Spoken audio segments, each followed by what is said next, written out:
میرے بچے ہیں چھوٹے چھوٹے اور وہ بھوکے ہوں گے، آپ مجھے تھوڑی دیر کے لیے آزاد کر دیجئے، میں انہیں دودھ پلا کر واپس آ جاؤں گی۔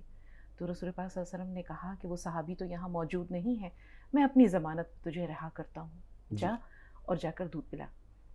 وہ ہرنی تو چلی گئی۔ اب رسول پاک صلی اللہ علیہ وسلم وہیں بیٹھ گئے۔ ظاہر سی بات ہے کہ عہد و پیمان، اس کی ایفائے عہد رسول پاک سے بڑھ کر کون کر سکتا ہے۔ تو وہ صحابی جب یہاں آئے، رسول پاک صلی اللہ علیہ وسلم کو دیکھا، انہوں نے بتایا کہ ایسا ایسا واقعہ ہے۔ تھوڑی دیر میں دیکھا رسول پاک نے کہ جھاڑیوں سے وہ ہرنی واپس نمودار ہو رہی ہے، اور اس کے ساتھ ساتھ اس کے بچے بھی ہیں۔ تو رسول پاک صلی اللہ علیہ وسلم نے ان صحابی سے کہا کہ اگر تم مناسب سمجھو تو اس ہرنی کو رہا کر دو۔ نے کہا رسول پاک صلی اللہ علیہ وسلم کو میرے ماں باپ، میری جان آپ پر قربان۔ تو ان کو اسی وقت اس ہرنی کو رہا کر دیا۔ وہ خوشی خوشی اپنے بچوں کے ساتھ چلی جاتی ہے، لیکن ہر تھوڑی دیر پر وہ پیچھے پلٹ کر رسول پاک صلی اللہ علیہ وسلم کو دیکھتی ہے اور سر جھکاتی ہے، دیکھتی ہے اور سر جھکاتی ہے، جیسے کہ آپ کا شکریہ ادا کر رہی ہو۔ تو ماں کی ممتا صرف انسانوں میں نہیں، حیوانات میں بھی۔ اچھا، ماں کی خدمت، ماں کی تکلیف، اس سب چیزوں کا ہم ذکر اس طرح سے کرتے ہیں، میں نے محبت کا بھی ذکر کیا۔ خاص طور سے میں اس وقت کی بات کرنا چاہ رہا ہوں جس کا لوگ ذکر بھی نہیں کرتے، جب بچہ ماں کے رحم میں، اس وقت کی جو تکالیف ہوتی ہیں، اس کی شوفتہ کہ وہ کھانا بھی نہیں کھا پا رہی، کچھ کھا بھی رہی ہے وہ بھی وومیٹنگ ہو جاتی ہے اس کو، اور وہ کس قدر تکالیف سے گزرتی ہے۔ اور اس کے بعد جب بچہ آ گیا دنیا میں تو اس کی خدمات، جو ماں کی خدمت جو ہے، اسی لیے اس کے ہر پل کو عبادت قرار دیا ہے۔ ایک ماں جب حالت حمل میں ہوتی ہے، اس کا ہر عمل عبادت ہے۔ اس کو عبادت سے کیوں تعبیر کیا ہے؟ کیونکہ اس میں مشقت ہے، وہ مشقت جو باپ نہیں اٹھا سکتا۔ یہی وجہ ہے کہ ماں کو باپ سے 3 درجہ 3 گنا فضیلت حاصل ہے۔ ایک صحابی آئے اور کہا کہ سب سے زیادہ مجھ پر حق کس کا ہے؟ رسول پاک صلی اللہ علیہ وسلم نے فرمایا تمہاری ماں کا۔ کہا پھر؟ کہا تمہاری ماں کا۔ انہوں نے کہا اس کے بعد کس کا؟ کہا تمہاری ماں کا۔ جب 3 بار کہہ دیا رسول پاک صلی اللہ علیہ وسلم نے، اور صحابی نے پھر دریافت کیا کہ اس کے بعد کس کا حق ہے؟ کہا تمہارے باپ کا۔ تو ماں کو جو 3 گنا فضیلت ہے وہ اسی وجہ سے ہے کہ وہ جس تکلیف سے گزرتی ہے، وہ جن آزمائشوں سے گزرتی ہے، جس درد و کرب سے گزرتی ہے، درد زہ کی تکلیف کو ایک مرد برداشت نہیں کر سکتا۔ یہ جو لوہے کا جگر ہے، یہ جو آہنی وجود ہے، یہ صرف اللہ تعالیٰ نے عورت کو بخشا ہے۔ یہ تکلیف مرد نہیں اٹھا سکتا، اسی لیے اللہ تعالیٰ نے جنت جو ہے وہ ماں کے قدموں تلے رکھی۔ اس کے بعد ہی خدمات کا ذکر۔ ظاہر سی بات، ہر موڑ پر سب سے زیادہ جو ہے وہ تکلیف ماں ہی اٹھاتی ہے۔ باپ کے ذمہ چونکہ اللہ تعالیٰ نے روزگار اور ذریعہ معاش کو رکھا ہے، تو باپ ان تمام تکالیف سے یا ان سرد و گرم سے، حالات سے، پرورش و پرداخت کی صعوبتوں سے نہیں گزرتا ہے جن سے ماں گزرتی ہے۔ اب یہ بات ہے کہ اللہ تعالیٰ نے جب انسان کو قرآن پاک میں جگہ جگہ کہا ہے کہ جب تمہارے ماں باپ بڑھاپے کو پہنچ جائیں تو ان کو نہ اف کہنا، نہ انہیں جھڑکنا، ان کے سامنے عاجزی سے اپنے سر جھکائے رکھنا، اور ان کے لیے یہ دعا کرنا کہ ربی ارحمہما کما ربیانی صغیرا، کہ اے میرے اللہ تعالیٰ ان پر اسی طرح رحم کرنا جس طرح انہوں نے بچپن میں، اب آگے آپ کے سوال کا جواب کہ جس طرح بچپن میں جب میں بالکل کسی لائق نہیں تھا، جب نہ میں چل سکتا تھا، نہ میں پھر سکتا تھا، نہ میں بول سکتا تھا، نہ اپنے درد و کرب کو بیان کر سکتا تھا، تو اس وقت شب و روز جس طرح ان لوگوں نے میرے لیے اپنے قربان کیے، اب جب میں جوانی کے منزل میں آ گیا ہوں، میں تندرست ہوں، میں توانا ہوں، میں قوی ہوں، اور یہ کمزور ہیں، یہ ضعیف ہو چکے ہیں، ان کی حالت وہی ہے جیسے بچے کہتے ہیں کہ بڑھاپے میں جس طرح انسان مجبور اور لاچار ہوتا ہے، اس کی کیفیت وہی ہوتی ہے جو دور طفولیت میں ایک نوزائیدہ بچے کی ہوتی ہے۔ اچھا، ماں باپ کی خدمت کرنے کی بات کرنا، اب اولاد کی طرف کرنا، اولاد کی خدمت کرنے کا اس کا صلہ اللہ تعالیٰ کس طرح سے اولاد کرتا ہے؟ بہت بڑی بات ہے۔ آپ یہ دیکھیے کہ اللہ تعالیٰ نے حضرت عمر فاروق اور حضرت علی کرم اللہ وجہہ کو کہا تھا کہ تمہارے دور میں ویس قرنی اگر آئیں تو ان سے اپنے حق میں دعا ضرور کروانا۔ اب حضرت عمر فاروق کا زمانہ خلافت 10 سال، اور 10 سال میں حضرت عمر فاروق ہر سال حج کے موقع پر جاتے تھے اور حضرت اویس قرنی کو تلاش کیا کرتے تھے، کہاں ہیں اویس، کہاں ہیں اویس، کیونکہ رسول پاک کی نصیحت یاد تھی۔ تو ایک مرتبہ وہ وہاں جاتے ہیں، لیکن اس سے پہلے کہ ہم آپ کو حضرت عمر فاروق اور حضرت اویس قرنی کی ملاقات کے بارے میں بتائیں، آپ سب جانتے ہیں کہ حضرت اویس قرنی کی جو فضیلت ہے وہ ان کی ماں کی خدمت کی وجہ سے ہے۔ ان کی والدہ بہت ضعیف تھیں اور وہ صحابی تھے، انہوں نے رسول پاک صلی اللہ علیہ وسلم کا زمانہ دیکھا، لیکن اس کے باوجود وہ رسول پاک صلی اللہ علیہ وسلم سے ملنے نہیں جا سکے، کیونکہ ان کی بوڑھی ماں کی نگہداشت کرنے والا کوئی نہیں تھا ان کے سوا. تو وہ دل کو محسوس کے رہ جاتے تھے, تڑپ کے رہ جاتے تھے. اور اکثر رسول پاک صلی اللہ علیہ وسلم کہتے تھے یمن کی طرف اشارہ کر کے, یہاں سے مجھے اپنے محبوب کی خوشبو آتی ہے. حضرت بلال کے علاوہ جس شخص کے لیے رسول پاک صلی اللہ علیہ وسلم نے یہ کلمات ادا کیے ہیں کہ یہاں سے مجھے اپنے حبیب کی خوشبو آتی ہے, اپنے پیارے کی یا مجھے چاہنے والے کی خوشبو آتی ہے, وہ صرف حضرت اویس قرنی نہیں ملاقات ہو سکی کیونکہ والدہ کی نگہداشت کرنے والا کوئی نہیں تھا. لیکن جب رسول پاک صلی اللہ علیہ وسلم کا وصال ہو گیا اور پھر ان کی والدہ بھی نہیں رہی, تو حضرت عمر فاروق 10 سال گئے اور جا کے تلاش کرتے تھے. ایک مرتبہ گئے اور کہا تلاش کا سلسلہ جاری ہے. تمام حاجیوں کو جو میدان عرفات میں موجود تھے کہا سب حاجی کھڑے ہو جائیں. اس کے بعد کہا کہ سب بیٹھ جائیں, صرف یمن والے کھڑے رہیں. یمن والے کھڑے تھے. پھر کہا یمن والے بھی بیٹھ جائیں, قبیلہ مراد والے کھڑے رہیں. اس کے بعد مراد والوں سے کہا سبھی بیٹھ جائیں, صرف قبیلہ جو قرن ہے, حضرت اویس قرنی کا قبیلہ قرن کے لوگ کھڑے رہیں. صرف ایک شخص کھڑا رہا. پوچھا اکیلے آئے ہو؟ کہا کہ نہیں, میرا بھتیجا بھی ساتھ ہے. پوچھا کہاں ہے؟ کہا وہ عبادت میں مصروف ہے, کہیں کونے کنارے میں گیا ہے جنگل کی طرف, اور وہ اونٹ چرا رہا ہے. تو پوچھا کہ کیوں تلاش کر رہے ہیں اسے, وہ تو ایسی جھکی سا ہے, جھلا ہے وہ.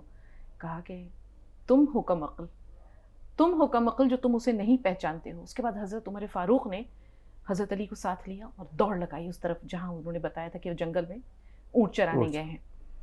تو وہاں گئے تو دیکھا کہ اونٹ چر رہے ہیں اور وہ عبادت میں مصروف ہیں, نماز پڑھ رہے ہیں. اب یہ دونوں حضرات جا کر چپ چاپ بیٹھ گئے. حضرت اویس قرنی کو محسوس ہوا کہ کوئی خاص بات ہے, یہ کون لوگ ہیں جو آئے ہیں. انہوں نے نماز ختم کی, مکمل کی, انہیں سلام کیا. حضرت عمر فاروق نے پوچھا کون ہو تم, نام کیا ہے تمہارا؟ کہا میں اللہ کا بندہ ہوں. کہا ہم سب اللہ کے بندے ہیں, تمہارا نام کیا ہے؟ کہا میں اویس قرنی ہوں. تو کہا کہ چلو دعا کے لیے ہاتھ اٹھاؤ, ہم آمین کہتے ہیں تمہارے پیچھے. انہوں نے کہا کہ آپ کون ہیں؟ تو حضرت علی نے کہا کہ یہ امیر المومنین عمر فاروق ہیں, عمر بن خطاب ہیں, اور میں علی ہوں. اب وہ پریشان ہو گئے. انہوں نے کہا یہ جلیل القدر ہستیاں یہاں آئی ہیں اور مجھ سے دعا کے لیے کہہ رہے ہیں. کہا رسول پاک نے ہمیں کہا تھا کہ اویس قرنی سے کہنا کہ دعا کرے تمہارے حق میں. حضرت اویس قرنی نے دعا کے لیے ہاتھ اٹھائے اور یہ دونوں حضرات آمین کہنے لگے. کہتے ہیں کہ قیامت کے دن جب حساب کتاب ہوگا اور لوگ جنت کی طرف جانے لگیں گے تو حضرت اویس قرنی کو جنت کے دروازے پر روک دیا جائے گا. اب حضرت اویس قرنی حیران ہوں گے کہ کیا معاملہ ہے, مجھے کیوں روکا گیا, مجھ سے ایسا کون سا گناہ سرزد ہوا ہے. تو اس وقت اللہ تعالیٰ کہے گا کہ اویس ذرا پیچھے دیکھو. اس وقت لاکھوں کروڑوں کی تعداد میں جہنمی پیچھے کھڑے ہوں گے. تو اللہ تعالیٰ کہے گا اویس انگلی اٹھاؤ, نظر اٹھاؤ, جس طرف تمہاری نظر, تمہاری انگلی جائے گی میں ان جہنمیوں کو معاف کر کے جنت میں داخل کرتا جاؤں گا. اور یہ کس لیے کر رہا ہوں؟ کیونکہ مجھے تمہاری ایک نیکی, ماں کی خدمت بہت پسند آئی. تو ماں کی خدمت بہت ہی بڑی عبادت ہے, اور آپ نے اس کی مثال دیکھ لی کہ رسول پاک جس سے دعا کے لیے کہیں تو پھر اس کے بعد کیا رہ جاتا ہے اور کہنے کے لیے. ماں کی خدمت سے اتنا بڑا مرتبہ ملا, اور اللہ تعالیٰ آپ نے جیسے بتایا کہ اللہ تعالیٰ قیامت کے دن کہے گا کہ جدھر بھی آپ انگلی اٹھائیں گے میں ان سب کو بخش دوں گا. اب اس کا دوسرا ایک پہلو اور ہے, نافرمانی جو آج کل اس وقت آپ بھی دیکھتی ہوں گی, کالس ہمارے پاس بہت آتی ہیں, اور بڑا تکلیف دہ منظر ہوتا ہے جب کوئی ماں یہ کہے کہ میرے بچے چھوڑ کر کے مجھے چلے گئے, میرا کوئی پوچھنے والا نہیں ہے. یا پھر آپ یہ بھی کہہ سکتے ہیں کہ آج کی اولاد اتنی نافرمان ہو گئی ہے کہ والدین کو وہ گالی گلوچ یا برا بھلا کہتے ہیں, یا اکثر تو ایسا ہوتا ہے کہ دست درازی تک کی نوبت آ جاتی ہے یہاں تک. اور یہ انتہا ہے, یہ انتہا ہے. یقین کریے اللہ تعالیٰ کے غضب کو دعوت دینا ہے, ماں باپ کو نازیبا کلمات کہنا, ان کو برا بھلا کہنا, گالی گلوچ کہنا. پاسی ادب جب نہیں رہتا تو پھر کیا رہ جاتا ہے؟ جو دنیا میں اللہ تعالیٰ کی رحمتوں کا جیتا جاگتا مظہر ہیں وہ ماں باپ ہیں.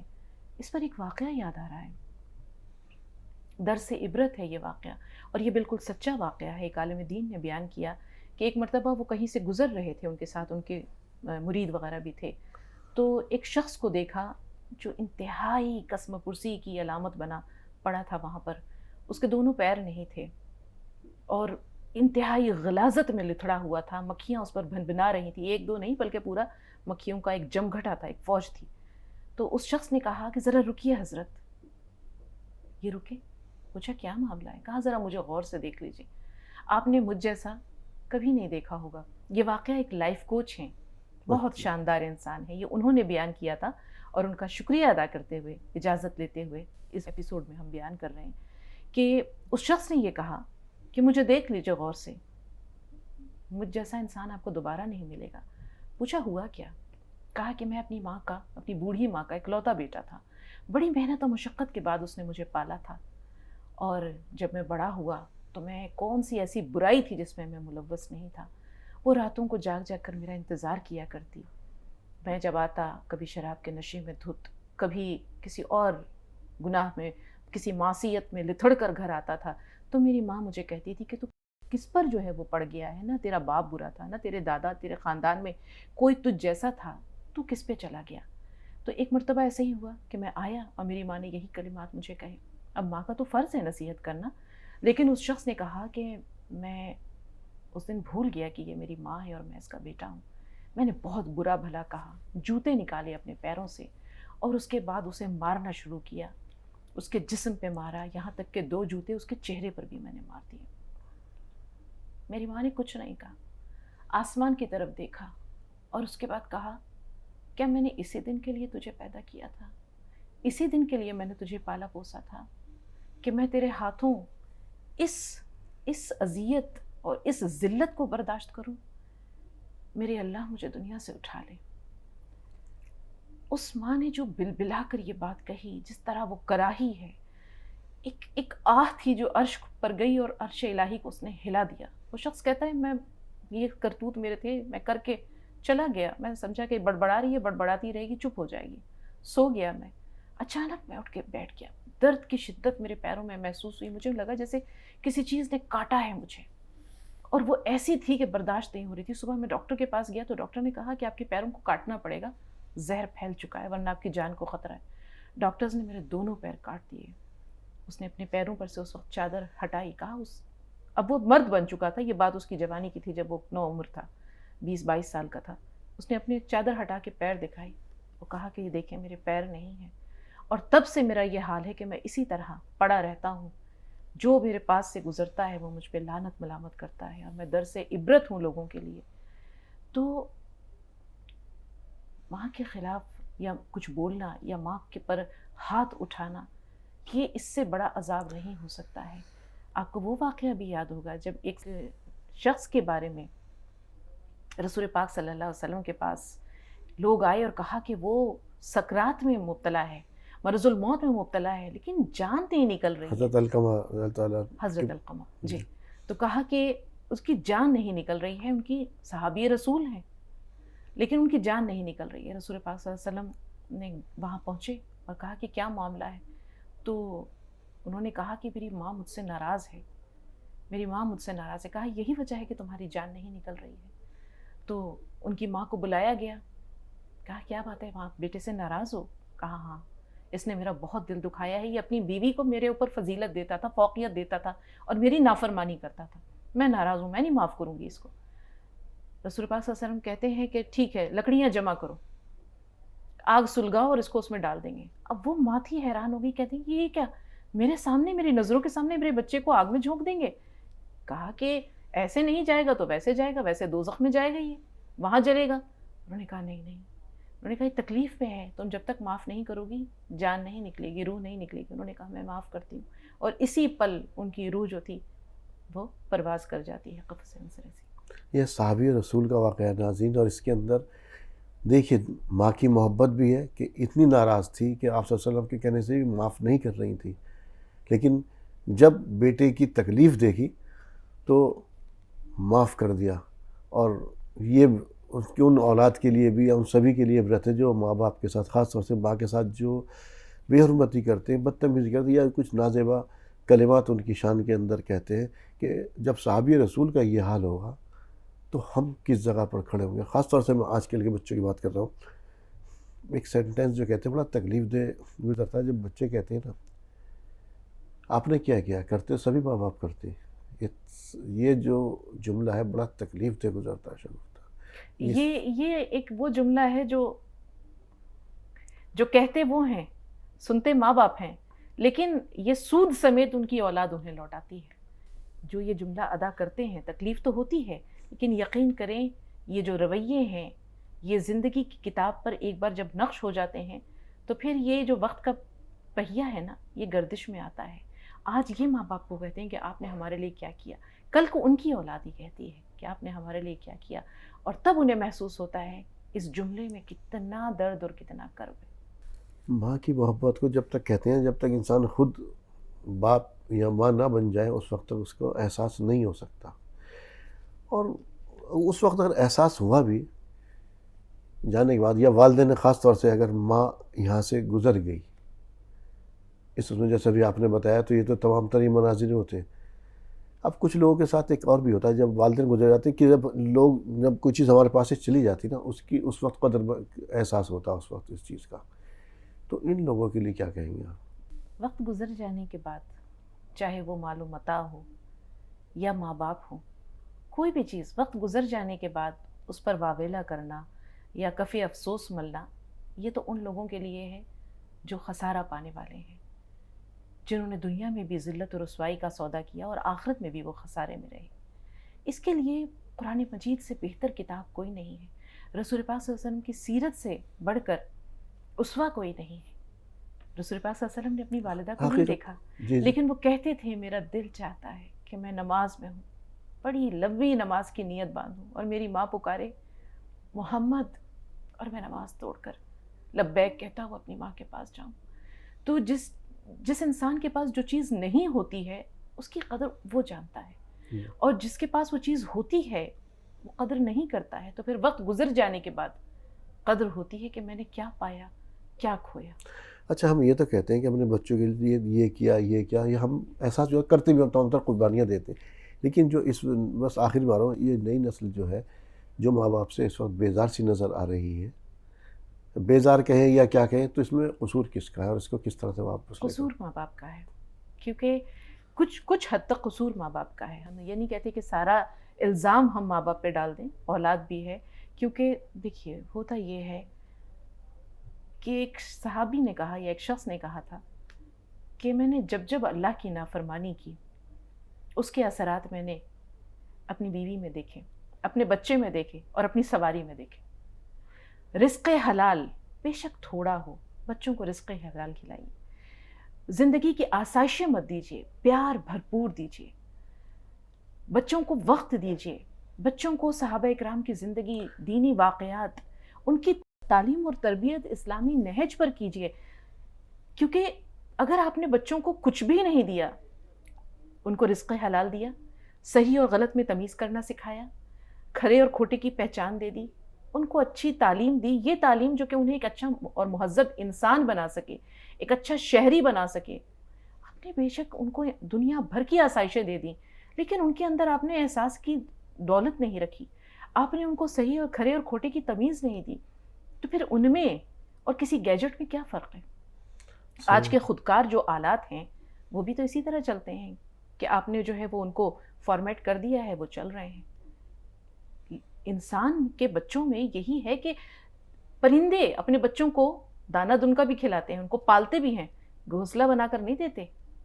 گھونسلہ بنا کر نہیں دیتے، کہتے ہیں اڑو، ہم نے تمہیں اڑنا سکھا دیا، اب آگے کا جو کام ہے وہ تمہارا ہے.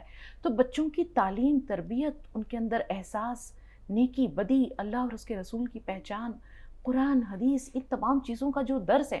آپ کو ایک واقعہ سناتے ہیں، چلتے چلتے وقت نہیں ہے لیکن میں جانتی ہوں، لیکن آپ اچھے اور برے لوگ ہر دور میں ہیں. ہم یہ نہیں کہہ سکتے کہ آج کے دور میں ایسے لوگ نہیں ہیں جو کہ اپنے ماں باپ کی خدمت. حضرت موسیٰ کے دور میں بھی وہ شخص موجود تھا جس کی والدہ نے کہا تھا کہ اللہ تجھے جنت میں موسیٰ کا پڑوسی بنائے. یہ واقعہ یاد ہوگا، یہ ہم یاد نہیں دہرا رہے کیونکہ بہت مشہور واقعہ ہے. یہ واقعہ سعودی عرب کے ایک شخص کا ہے جن کا نام خیران ہے، اور یہ بالکل سچا واقعہ ہے کہ ان کی جو والدہ تھیں بہت بوڑھی ہو چکی تھیں، لیکن ان کے پاس کچھ زمین کا ٹکڑا تھا، کچھ بھیڑ بکریاں تھیں، اور وہ اپنے ماں کو بہت چاہتے تھے، اتنی خبرگیری کرتے تھے جیسے کہ ایک ماں اپنے بچے کی کرتی ہے. ان کا ایک چھوٹا بھائی بھی تھا جو شہر گیا کمانے کے لیے اور اس کے بعد وہیں کا ہو رہا. اب یہ جو تھے یہ اپنی ماں کو بہت پیار کرتے تھے، بہت خبرگیری کرتے تھے، کوئی کمی نہیں چھوڑتے تھے. اچانک ایک دن چھوٹا بھائی آتا ہے اور کہتا ہے کہ تم نے ماں کا بہت حق ادا کر دیا، بہت خدمت کی، اب کچھ حق میرا بھی ہے. تو وہ کہتے ہیں کہ میں تو نہیں دوں گا، میں اپنی ماں سے ایک لمحے کی جدائی اور فرقت برداشت نہیں کر سکتا. اب یہ چھوٹا بھائی جو ہے یہ پہنچتا ہے عدالت میں اور وہاں جو جج تھے، اچھا وہاں یہ نہیں ہوتا ہے کہ ادھر وکیل صفائی ہے، ادھر یہ دوسرا فریق وکیل استغاثہ ہے، وہاں صرف ایک جج ہوتا ہے، بات سنی اور ہاتھ کے ہاتھ فیصلہ دے دیا. تو جو جج ہوتا ہے وہ دونوں کے دلائل سنتا ہے. بڑا بھائی جو ہے وہ بھی کہتا ہے کہ میں نے اتنی عمر ماں کے ساتھ گزاری ہے اور اب میں ان سے دوری برداشت نہیں کر سکتا، وہ مجھے اپنی جان سے زیادہ پیاری ہے.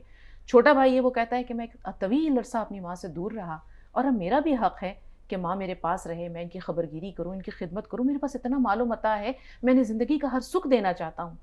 تو وہ جو جج ہوتا ہے وہ ان بوڑھی ماں سے، ماں کو بلایا جاتا ہے اور بالکل ایک دم ایسا روئی کے گالوں کی طرح نرم سے ایک وجود جو ہے وہ کسی طرح لے کر آتے ہیں. وہ تو ماں سے پوچھتے ہیں کہ کس کے حق میں فیصلہ دو گی؟ تو وہ کہتی ہے کہ میرا جو بڑا بیٹا ہے اس نے میری بہت خبرگیری کی ہے، میرا دل اس سے بہت خوش ہے، میں راضی ہوں اس سے. میرا چھوٹا بیٹا ہے تو وہ بھی مجھے پیارا ہے، اب وہ مجھے رکھنا چاہتا ہے، یہ اس کی سعادت مندی ہے، لیکن آپ ہی بتائیں کہ میں کیا کروں، میں تو ماں ہوں، میں فیصلہ نہیں دے سکتی. تو جج جو ہوتا ہے وہ چھوٹے بیٹے کے حق میں فیصلہ دے دیتا ہے. اب چھوٹا بیٹا تو خوش ہے، لیکن اس پوری عدالت کی جو کمرہ عدالت ہے وہاں لوگوں کے سامنے ایک عجیب منظر تھا. وہ جو بڑا بھائی تھا وہ چیخیں مار مار کر، دھاڑے مار مار کر رو رہا تھا اور کہہ رہا تھا مجھ سے میرا سب کچھ لے لو، سب کچھ لے لو، میری ماں مجھے دے دو. تو یہ ایسے مناظر ہیں جو آج بھی یہ سوچنے پر یا ہمیں سمجھنے پر مجبور کرتے ہیں کہ دنیا سے خیر ابھی اٹھی نہیں ہے. اٹھی نہیں. بہت شکریہ. ناظرین، آج آپ نے جانا کہ ماں کی خدمت آپ کو ویس قرنی بنا دیتی ہے، ماں کی خدمت آپ کو جنت موسیٰ کا ساتھی بھی بنا سکتی ہے، اور ماں کی نافرمانی آپ نے جانا کہ صحابی رسول جاگنے کا وقت ہے لیکن سانس نہیں نکل رہی، اور یہ وہ عمل ہے، اس عمل کی سزا اگر آپ نے ماں باپ کے ساتھ بے حرمتی کی یا کوئی ایسا واقعہ آپ کے ساتھ سے سرزد ہو گیا اور زندگی میں ہی آپ نے ان کی تلافی نہ کی. ماں کی محبت ظاہر سی بات ہے اس کو ہم بیان نہیں کر سکتے، جیسا آپ نے سنا بھی اس واقعے کے اندر کہ ماں نے فوراً ہی جب دیکھا کہ آپ صلی اللہ علیہ وسلم جلانے کے لیے جا رہے ہیں تو فوراً معاف کر دیا، تلافی نہیں کی. ماں کا حق ادا ہی نہیں کر سکتے آپ. ہاں اس کی خدمت کر کے آپ اپنے درجات کو بلند کر سکتے ہیں، اور یہ وہ عمل ہے جس کی سزا اس دنیا میں ہی ملتی ہے، وہاں تو ملے گی ملے گی. شوقتا پروگرام میں شرکت کے لیے آپ کا تہہ دل سے شکریہ. شکریہ.